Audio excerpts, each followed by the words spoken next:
Oh, they're on to intermission 2.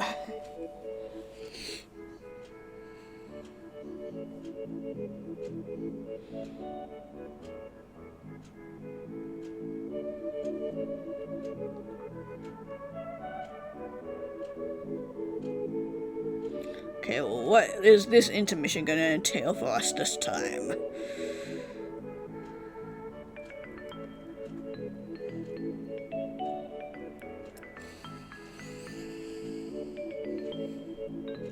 Sure. Actuary. R&D. These 3 months cover the first half of their calendar, but there are still 2 more we haven't talked about.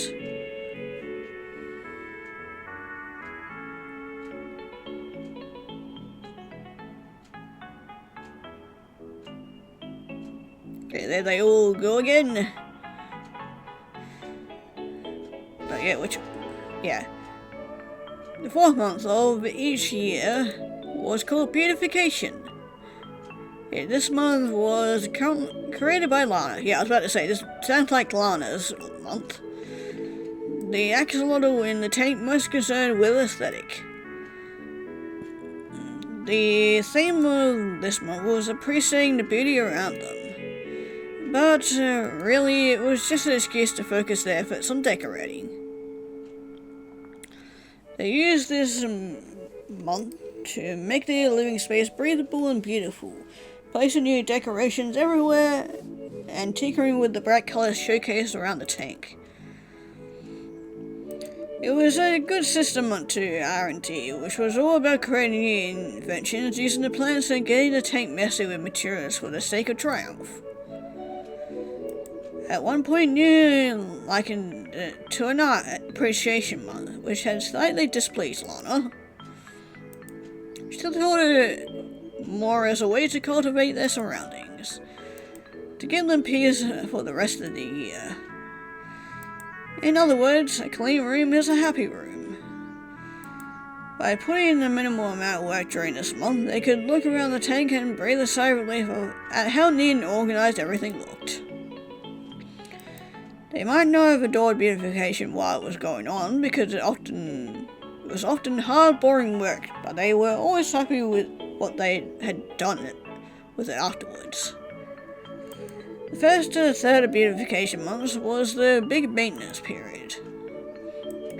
Systematically, they would go for each of their creations from the tallest tower to the stadium they built for their role-playing sessions, and fill the places which have started to decay or were losing leaves. Missing leaves could happen for a few reasons, including age, but the most common cause was the triplets. Of course, it's the triplets. It's always the triplets.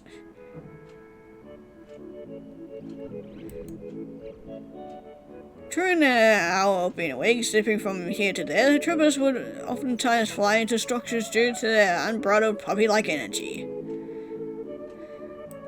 At first, this annoyed everyone, but they had attempted to stop this behavior in various ways.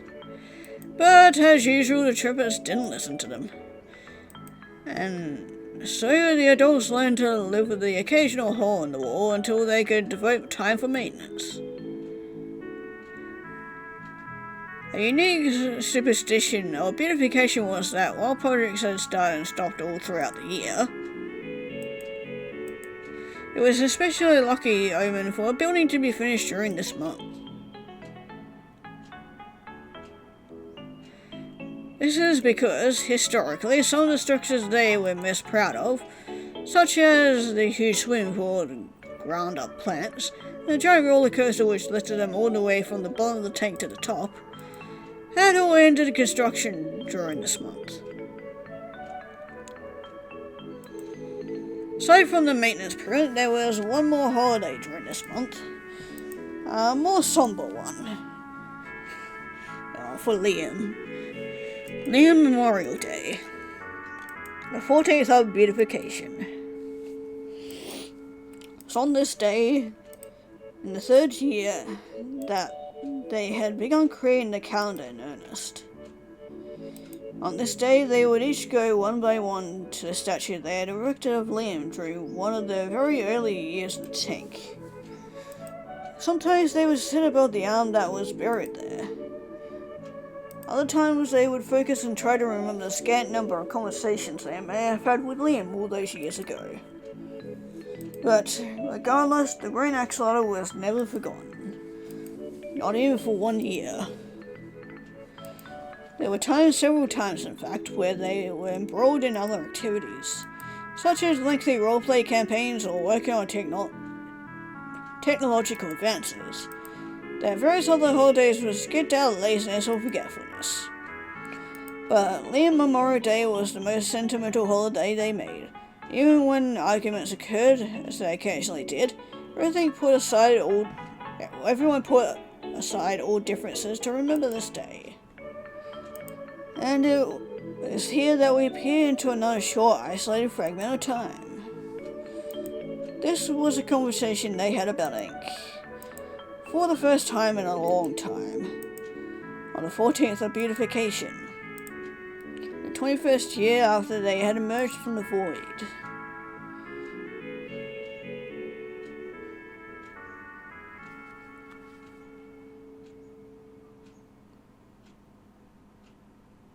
Hopefully this won't end in tears, but anyway, 21 AV Memorial Day.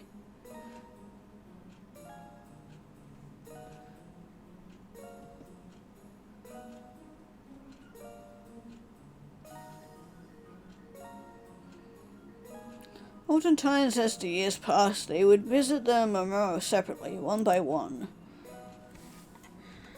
But occasionally they would head there together. Year 21 was one of those occasional years in which they headed to the statue together. At the time, they were hard at work on a big lift system, one which they prophesied would change the way they moved around the tank forever. Construction had grown exponentially larger for the past few years. Projects grander and more time-consuming. The amount of planets had become cluttered though. And there were times where it became somewhat of a challenge to go from one corner to another. This system would change all that. It was simpler to design a human ski lift. It would be built on rails and using perpetual motion. Would take them leisurely to their work sites. The project ended up being a giant failure and half a year later. They did not know this at the time. They worked on it tirelessly from dawn till dusk. Holiday soon arrived, chance for a break. The only obligation to remember the old times.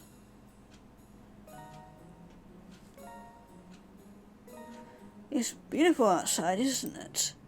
I'm sure you'd appreciate today. Well, you say that every year, but yeah, I'm sure you would. It was silence for some time as they contemplated their thoughts. Eventually, Axie spoke up. Hey, guys. This is a little hard to bring up, but, well, I don't want to ruin the good vibes we got going on lately. Actually, we've noticed something has been off with you for days now. What is it already? Yeah, come on. We know it's not something that bad. Right. It's something to do with the memorial, isn't it? Yeah, so spill it out, you big dummy. Right. There's a name I've been thinking of. A name we haven't talked about for a long time now. You don't mean... I do. Ink. I think of him often too. Especially around this time of the year. They all sighed in unison. Time to time Liam's name would get brought up. But they had already consciously avoided saying Ink's name for a while now. Even when he was more of a distant memory than ever. They had all known that this conversation would happen one day. You know, it's weird, you guys. Lately I've been having dreams about that time, all those years ago.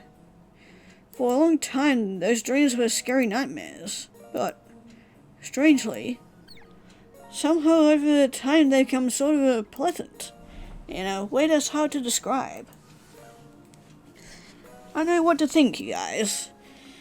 Not like I've forgotten how rotten Ink was, or what I did to him. Yeah, I've had a nightmare or two in my time as well.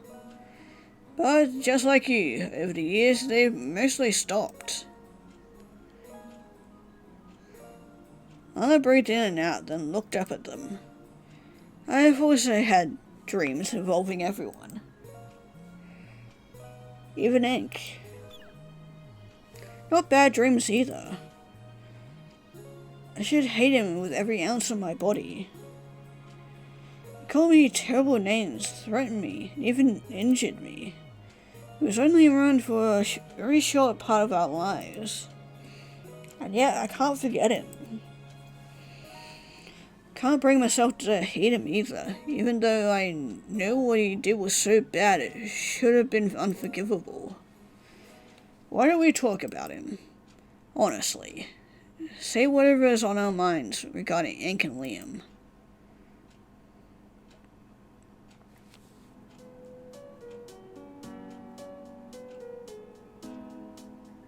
We're not going to be doing this through song, are we?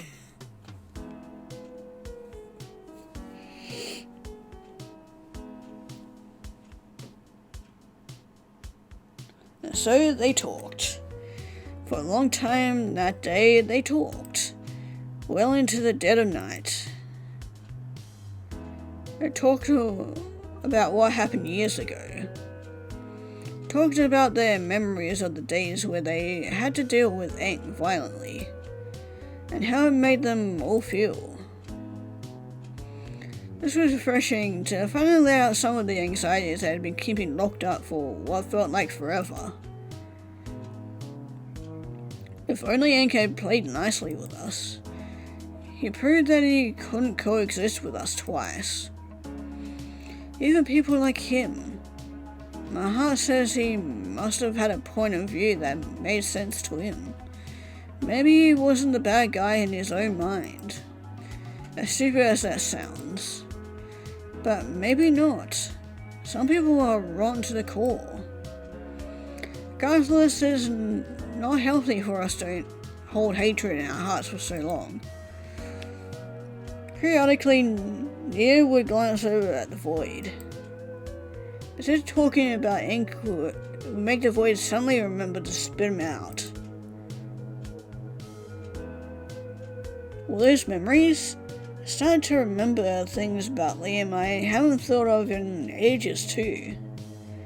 Happy thoughts are flying back. And it's nice. It's nice to revisit a part of yourself you haven't hung out with in a while. I agree. I feel bad about what happened between us, but ultimately I don't regret my decision. Even when I lost my head back then to rage, I was just trying to protect you, Lana. Oh, I know that, Axie. I've known that for years, maybe even since that, from the very start. I'm sorry with how I scorned you back then. It's okay, Lana. It wasn't a black and white situation by any means. And I'd like to think that the same thing happened again, I'd be able to control my temper. You know, in those days of my youth, I was really quite obsessed with you. Well, who wouldn't be? Maybe I was even a little too obsessed with you back then. But it felt natural for whatever reason. So let me apologize. Oh, don't worry about it, Axie. You don't even need to apologize for something so far in the past. I still love the heck out of you, no matter what. I love you too. Just not in the weird obsessed way, like when I was a kid. Looks like we've gone over quite a few obsessions. All of us. Over the past 2 decades, their relationships were fortified. They grew closer as a family. To actually see each of them was unforgettable, irreplaceable.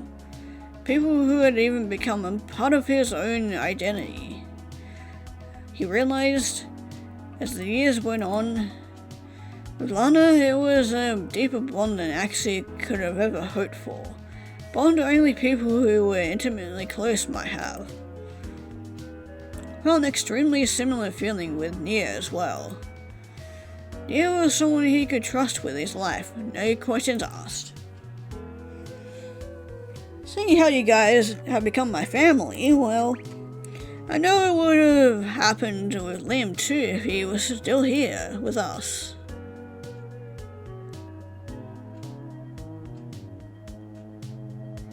I remember thinking, hoping, even back then, I wish it could have happened with Ink too.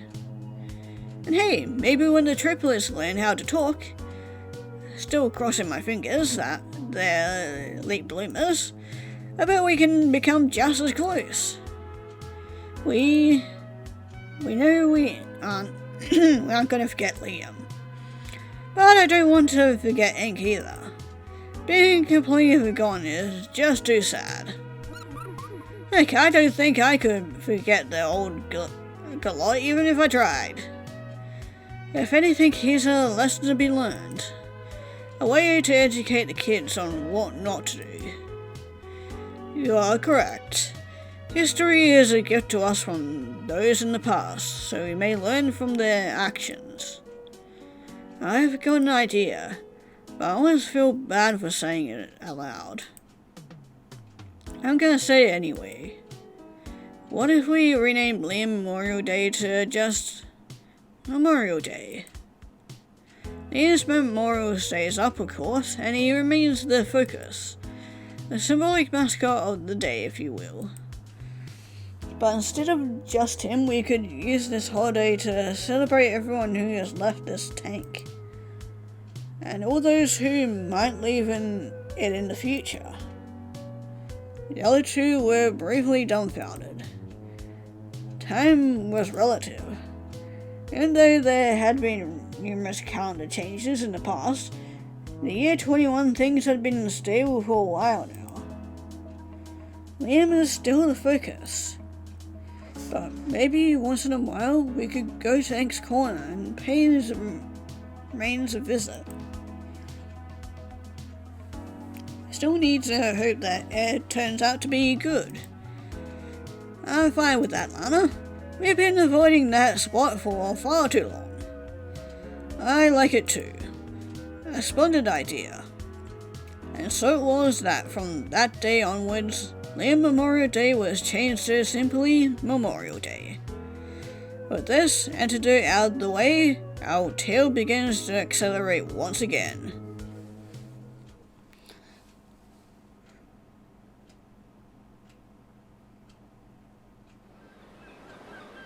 And on to intermission 3.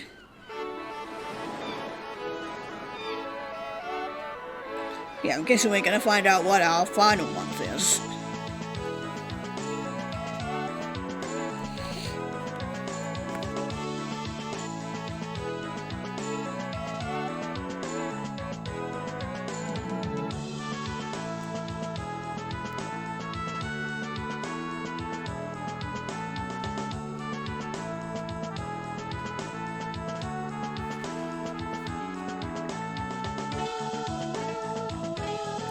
Coded 4 months so far.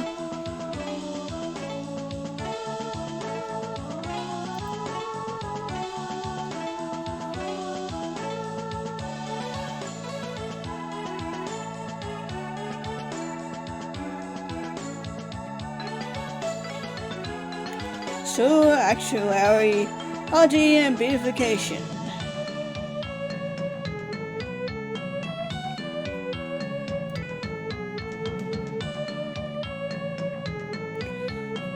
That leaves 1 more month on our 5-month calendar, not yet talked about.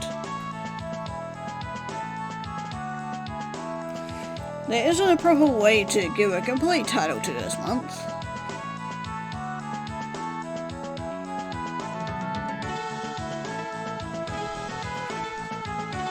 original conception of the calendar, the name was originally Kids Month. But eventually the name of the month was changed to GAT, like so that GAT's in the book. This name change was to be temporary, of course. Just as holidays were redefined and rewritten, so was this month and its theme. The original idea of Kids Month was to dedicate the month to the next generation. That is to say, the triplets. I hope that the kids got older, the month would become associated with the values of family, thanks, and giving. But after 20 years or so, it was apparent that the kids weren't growing up as much as they would have liked. They looked and acted the same as they had once the day that they had arrived in the tank. While time was moving forward and everyone's biological state in the tank remained unchanged, with a few special occasions as exceptions, the kid would only be up for a single hour each day, swimming wildly around the tank, eating grass, and then sleeping yet again. They didn't need to be taken care of in any way, and indeed the adults could go weeks without seeing them if they happened to be busy. A lot of time, most of the time even, it was like the triplets weren't even there. But even though Kids Month was temporarily named to GATS, they never forgot to celebrate Kids Day from year 3 onwards. Kids Day took place on the 18th of month 5, on the anniversary when those 3 emerged from the void. All throughout the year, the adults would visit them periodically. Kids Day, they would spend every single second of the hour they could with the triplets. This meant running around the tank at high exhausting speeds, and attempting to keep with the unexpected turns or abrupt plant eating sessions that triplets were prone to. Over the years, they tried many other ways of getting the kids' attention, of course. They tried holding a surprise party around one of the spots they frequented. Triplets ran through this completely. They tried gently touching the kids with their hands as if the touch would allow them to bond with each other. They backed away whenever another axolotl touched their clammy cold skin. On one occasion, Axie attempted to physically tackle one of the triplets so they could stay still. It was a form of play wrestling, but the triplets seemed angry afterwards. They did not like being touched. Their bodies were jelly-like, squishy, unlike the adults who had hardened formed. Even while they were sleeping for those long stretches a day, if any of the 3 adults tried touching the babies, they would immediately begin squirming in their sleep and break free. It was better to leave them be. The last thing they wanted to do was make the babies uncomfortable, after all. Ra, Air, and Lee definitely knew when the adults were there and acknowledged their presence with their actions and grunts, but didn't seem to care one way or another whether they saw them or not. Instead of children of the same race, the babies felt more like pets. Pets who merely tolerated their owner, not the loyal friend type. They seemed happy enough swimming around the tank eating their plants, dreaming their long dreams, and exercising intensely during their hour awake. The kids seemed less a major part of Axie, Lana, and Nia's life than they originally promised to be.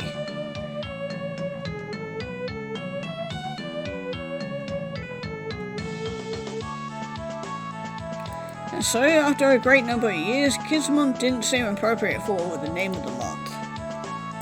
But what was something they still in the 5th month without fail. They read their favourite story together and talked about it. They ended up always reading everything by discovering Ryukoshi during this month.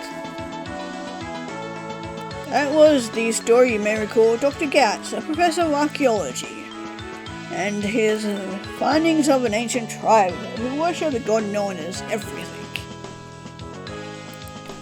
As described before, the book took a disturbing turn in the second half, with all sorts of strange imagery, visions, and mishaps, as the god known as the Ryukoshi wreaked havoc on his life.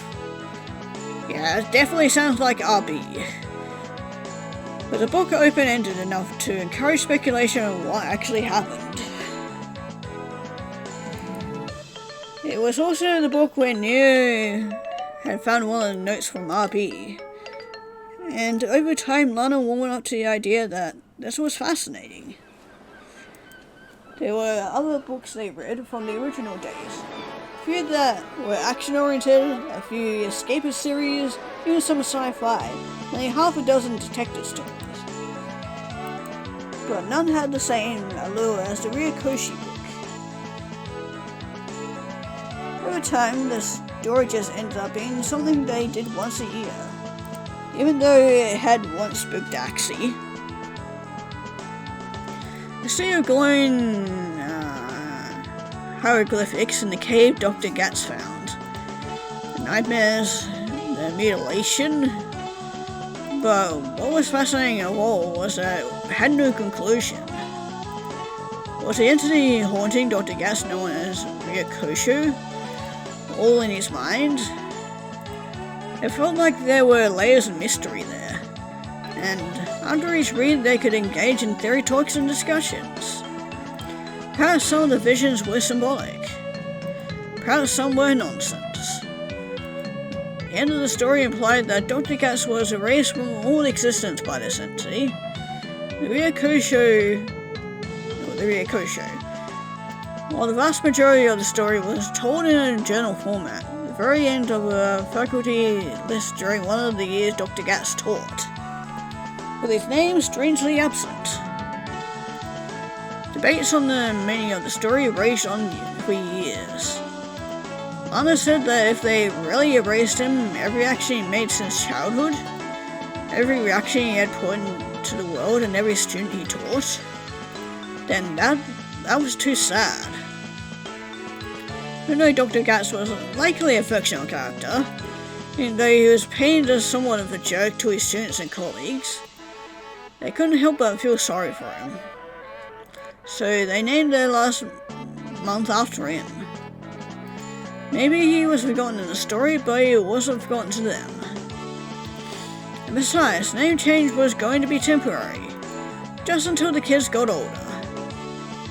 It was an annual thing to read the story on the 23rd each year, but they eventually named the day Everything Day. So even if they changed the month, they would never change the day. And at some point they thought it would be fun to incorporate Judeo-Christian tradition of giving gifts to each other, which they would do before reading the story each holiday. Last the final holiday of the year was Void's Day Eve, which took place on the last day of the year, the 30th of Gaps.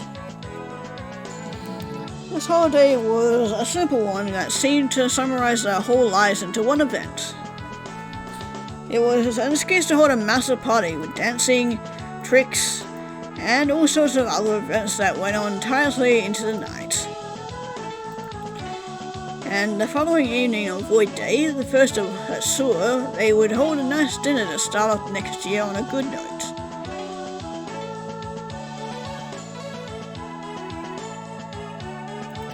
With that, more or less the whole calendar that the Axolotls followed their whole lives. There were some minor revisions here and there. Even some holidays and traditions that we haven't talked about that they tested but never stopped. But for the most part, these were the 5 months which dictated their lives. Although there were some periods of time, some lasting even a year or more, where the calendar didn't seem to matter much at all. Special occasions such as Memorial Day, Everything Day, and Void Day were often kept, but some of the other less important holidays were not celebrated. So what were they doing that was so important that they chose to ignore most of their calendar? The answer is simple: long-form games that they immersed themselves into completely. These long stretches of time were among their favourite pastime of the height of the Golden Age. Many of these were long role-playing campaigns, which they created an entire universe for, complete with set pieces to go along with them. Some of the companions they played only lasted a few months, but a couple were so grand they lasted multiple years.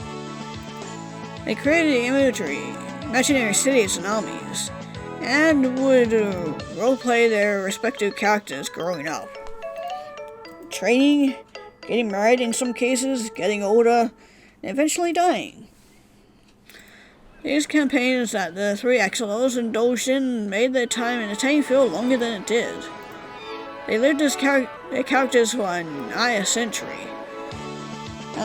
Sometimes it felt as though they lived multiple lives as multiple identities. They would went on quests. They formed all sorts of relationships, good and evil. They created armies to battle one another, made their imaginary universe have bottoms ranging from steampunk to sci-fi to modern life to fantasy. Sometimes they based these long games on real-life properties, the sort of stuff they read to each other during the night. But other times the worlds would be entirely created by them respectively. Lived and breathed as these characters during the heights of their enjoyment, going to sleep in their imaginations and role-playing as they wake up throughout the day. They experienced plot twists of all flavours, dark endings where the hero died and the villain won, happy stories where long-lost lovers reunited after centuries of searching. Sometimes after a particularly good campaign, they would sleep together, cuddled up in a handmade blanket, while Neo told them in-universe fables he made up. Aw, kind of wholesome. Too bad it's about to go all to shit, as it usually does. Stories they told were sometimes realistic, sometimes fantastical in nature. Some were about far-off lands made of clouds. Others were about a man named Mark and all his goofy adventures. Few were spooky and others were political in nature. Some stories even lasted one evening, and others epics lasted a year, being told each night for days on end. Stories of every genre, every shape, and every existence. Lana actually lived for those tales, considered them the most entertaining and brightest parts of their days. Soon enough, the two of them made their own stories. They ran on the seemingly endless supply of paper that Neil owned. They would go from one to another, Anna to Axie to Neo, and regulate each other well into the dead of night. Each of them loved this and adored this. Two who were not the tellers at any given time would theorize and talk during the day about where they thought the story was headed. It was in a way, through stories and innovations, holidays and role-playing campaigns, that they made their way through eternity. Axie, Neo, and Lana all lived long, fruitful lives together.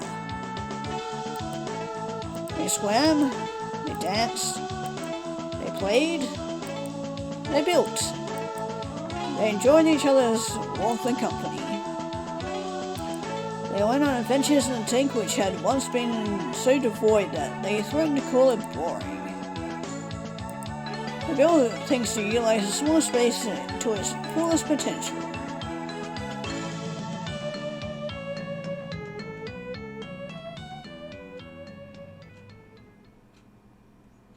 But, there's always a but.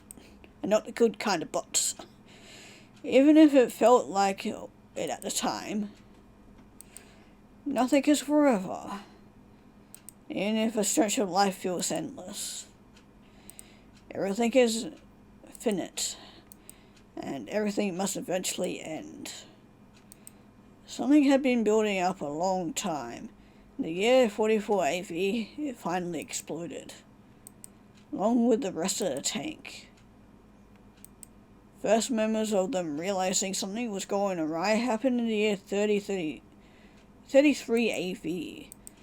on the 4th of R&D month. Oh, here we go. It couldn't be all sunshines and fucking rainbows here, now that ink was gone. The first members of their demise.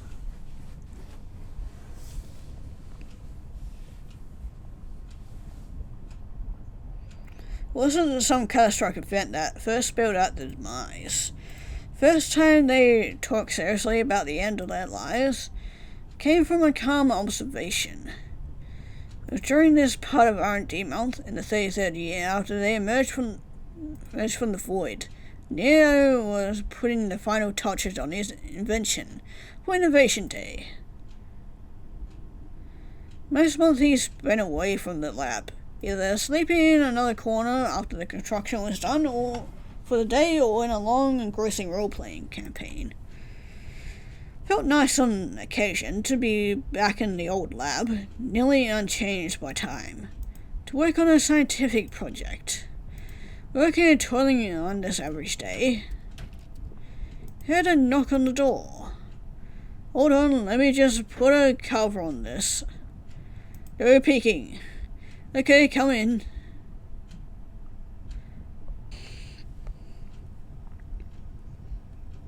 Ah, Lana. What's up? Hey, Neo.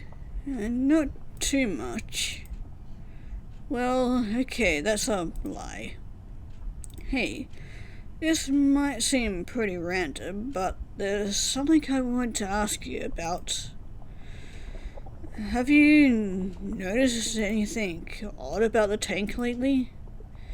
Anything that never happened in the entire time we've been living here? Oh, is she starting to see the eye? That's probably not a good sign. What do you mean? I'm guessing by the tone of your voice, you're not talking about the stadium pillars that the kids ran through yesterday, huh? You know, the tank has been feeling a little cold to me lately. Maybe we'll start to finally have seasons. I mean, we've been living here for ages now, and there hasn't been a single wind of winter. How nuts is that?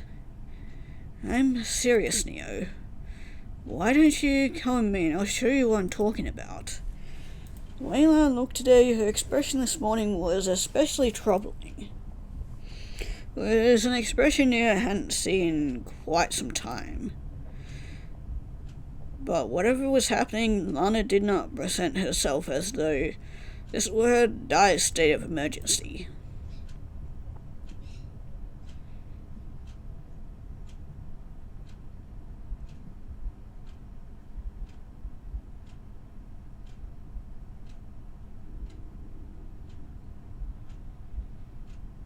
She led him to a patch of land that he was very familiar with. They had harvested plants from the spot 1,000 times at the very least. But upon viewing the spot today, Neo thought he was imagining things. A piece of his tongue got caught in his throat, and he coughed lightly. See? Yes. This is true. Then that certainly is odd. What are they seeing?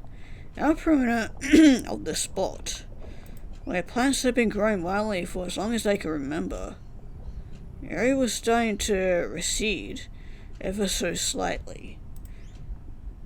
It was hard to tell for those who might not have been as intimately acquainted with this patch as they were.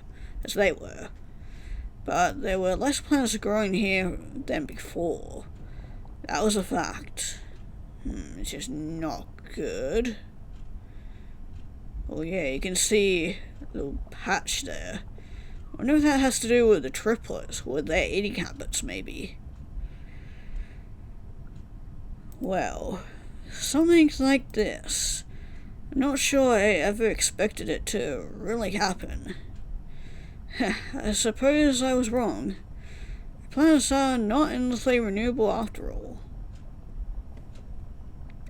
But they have lasted a vast amount of time though, haven't they? For that I am very grateful. I suppose it is possible that one day they may all disappear if this small dry patch is any indication. Yeah, I came to that same conclusion. Don't hate me, Neo, but it took me a few days to come and see you about this. Huh? Why? I didn't know how you'd react. It has been so long, so tremendously long, since we've had any form of change. I've just been nervous about reopening old wounds. I'm not bad at all. After all, this time you know that you can come to me with whatever you want to talk about, right? Oh, I know. So, what do you think about this? I've been giving it a lot of thought, actually. And, well, things are gonna be a lot less fun in here without new materials to work with, aren't they? That's true. And also, what about the kids? What are they gonna have to eat after this? I said this before, but the planet's versatility is what transformed this place into a paradise for me. Me too.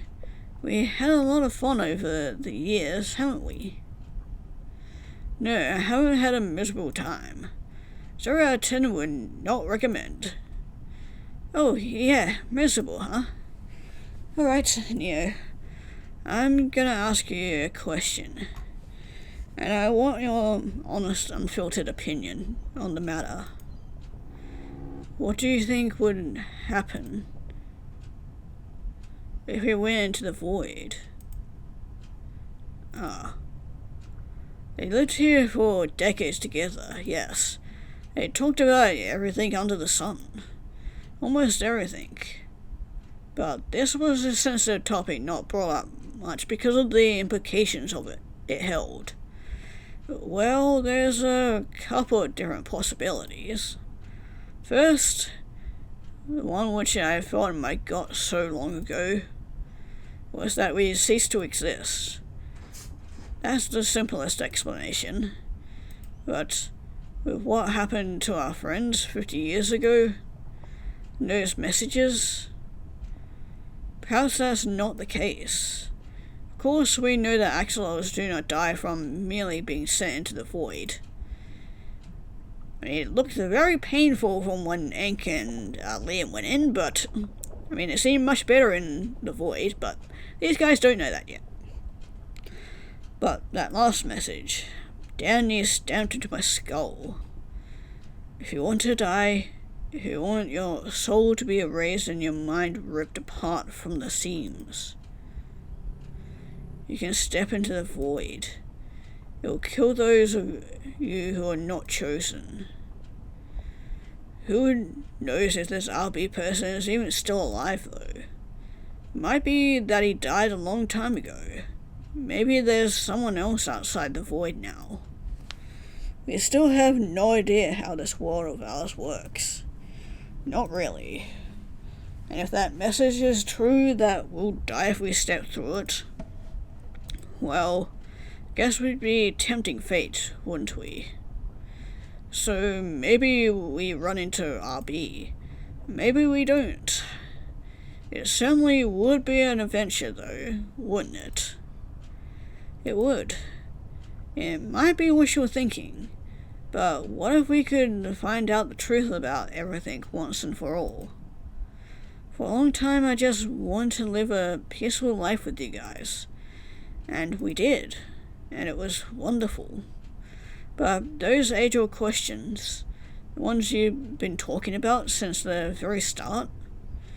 I've grown curiouser and curiouser over the years. What if we could find out the truth of those old secrets? Well, you know me, that would be a dream come true. So, tell me, Lana, what's with the question? Really? Just a thought, that's all. Really? Is that your just a thought face? Are you forgetting what you said to me just a moment ago? Okay, you know what I'm thinking then. You know what I'm about to ask? He looked at her carefully, and then he smiled. I'm ready. Whenever you are. We've led long, fulfilling lives. I've done everything I've ever wanted to do. Created most of the things I wanted to create here. Ages ago, I would have been frightened by it, beyond my wits to enter the void myself. But now I'm ready. Ready for the next adventure. As long as you're with me, whatever that may be beyond the curtains, the stress left her face completely now. Now understood that Nia was on the same page as her. Well, it's not like it hasn't been absolutely wonderful living here with you, and actually for so long. But like you said, I feel very fulfilled with everything. Although we don't have to leave right now, right? Of course not. We could have a whole 5 years going away party, and I suspect we shall. And besides, we should run this by Axie first. Wanna go now? The least we could do is tell him that the grass is starting to dry up. Let's go. Yeah, I don't think Axie is going to like this. Axie was in his old corner, doing his own planning for the holiday in a modest house he had built for himself many years back. Knock knock. I know it's the season for work, but we've come to pay you a visit. There's something that we'd like to talk about. Stop fools. Thought you guys would be busy with the holidays so close and all. What gives?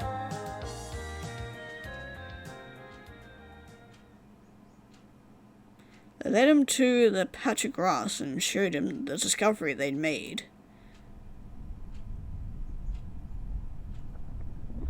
And so, I don't know.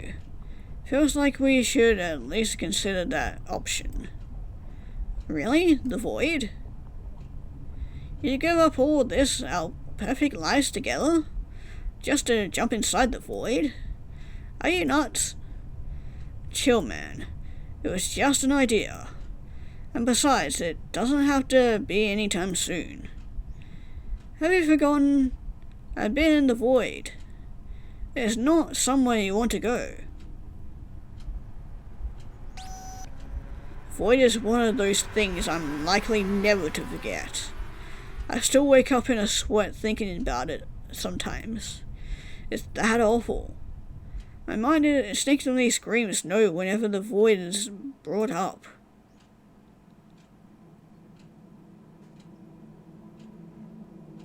I think I understand what you're talking about, Axie. I still haven't forgotten the feeling of it either. All the times I got close to it, I can feel myself slipping away too. But in the worst case scenario, slipping away so bad, after the long, wonderful life we lived,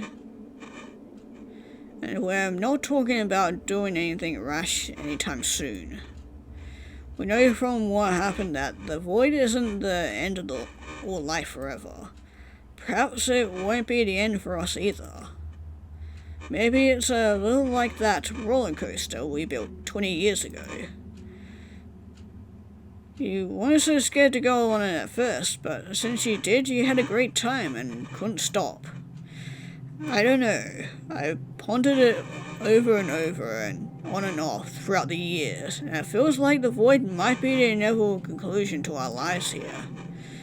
I don't think it's the end, though. Don't let your heads get too big now, but I like you guys too much for this to truly be the end of us. There are other places I want to experience before I die. I'd like the tank to be a wonderful, long chapter in our lives, but not the whole thing. Lana, you agree with him, don't you? That we should consider going in there? More or less, yeah. Like Nia said, things don't have to end now.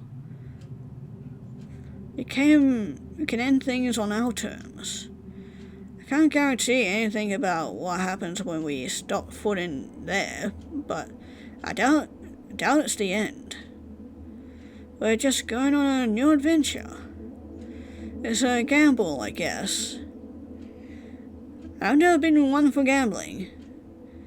Are you forgetting that poker game in 26 where you bet your own corner in a bluff and lost? 3 flushes on Axie's face. Of course, neither of us would make you come with us if we decide to go. That being said, I don't know. It would feel so odd if we did something that major without you by our side. All one big family, Axie. I agree with Lana. It would be weird, but neither of us would want to make you do something you didn't want to do. Triplets. Well, we've never had to take care of them even once. Although, with the plants disappearing, their food source has been drained. I wonder, though, if they really even need the food to live. 3 of us can eat plant-made food as well, and lots of it too. But we don't need it for sustenance. I doubt we could drag the 3 of them into the void with us, even if we had to. We tried to get a hold of them before, and it's never worked out. They definitely struggle and get free, and it wouldn't be pretty. So you would be content with leaving them here, alone, forever and ever? Axie. No, Axie. I'm sure we'll come up with something. What's up, dude? Talk to us, alright? I'm just not ready, alright? Not ready to go into that cursed place. I certainly ain't ready to be alone either. Does it gotta be like this way? Certainly not right now. Look, there's still plenty of plants around these parts, and now on we'll be super careful about how we ration them. But we can't stop the triplets from eating. In a couple of years, when the tank is a little sparser, perhaps then I'll set Finn into the void. I won't force you to go. I can't force you to go. But I hope you'll be able to make peace with my decision then. I'm sorry about this, Axie, truly. If when the time comes, the void is a sliding door, then certainly I'll come back. We'll bring sustenance for the kids too. They need a future as well. You can't go in, Lana. I'm not sure if I'll ever be able to accept that. Glanced at Lana, then huffed away. You can't just make your choice for you. I know, but this sucks, doesn't it? It's been so long since a rift has fallen between us.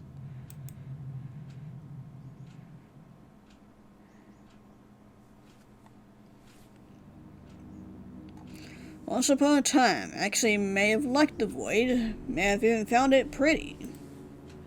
But the longer he stayed in the tank, the more he grew to despise it. It was the one thing that could tear away his precious life, his precious Lana, his precious Neo, his home.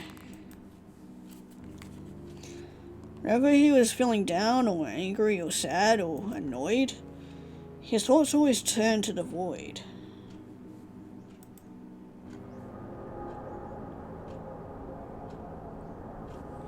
day when Nia made him enter it so many years ago, when he was young, it played over and over in his mind.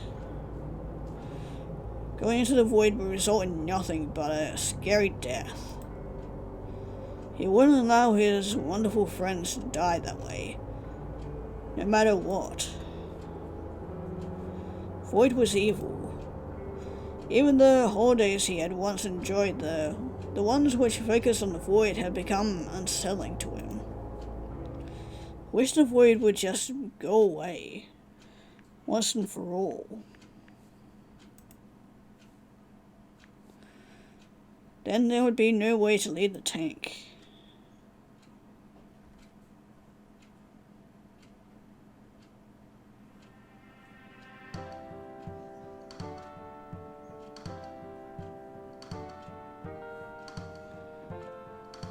Lana and Nia, on the other hand, began talking things over in earnest.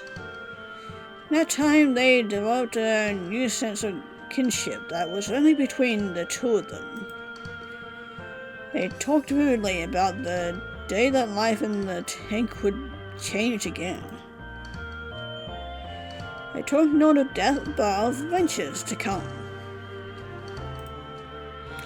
But nobody wanted to disturb the peace of the heaven they created. Heaven that was only possible because of the three of them had forged together.